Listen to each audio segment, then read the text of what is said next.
Pemirsa, berbagai persiapan fasilitas venue pertandingan sejumlah cabang olahraga pada Pekan Olahraga Provinsi Porprov Sulawesi Selatan kabarnya masih belum rampung menjelang pembukaan pada Sabtu mendatang.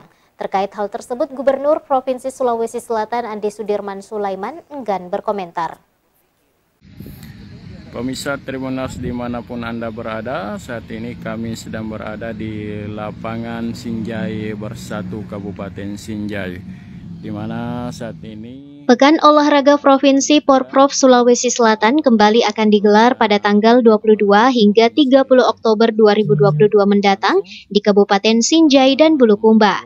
Menjelang pembukaan pada Sabtu mendatang, sejumlah persiapan mengenai fasilitas venue pertandingan sejumlah cabang olahraga kabarnya masih belum rampung. Salah satunya yang sempat viral di media sosial adalah venue pertandingan cabur tinju di mana ring tinju terbuat dari bambu dan tali rafia serta bantal tidur di Kabupaten Sinjai. Terkait hal tersebut, Gubernur Provinsi Sulawesi Selatan Andi Sudirman Sulaiman enggan berkomentar saat ditanya awak media terkait persiapan Porprov usai menghadiri sidang paripurna HUT Sulsel ke-353.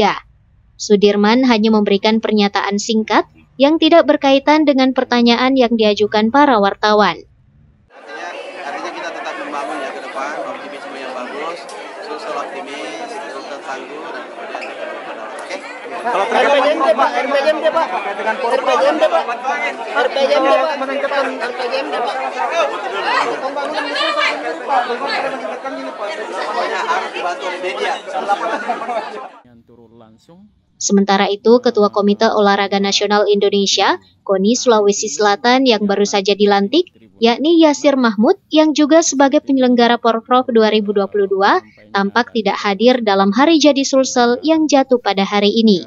Fitri Herunisa, Slebes TV.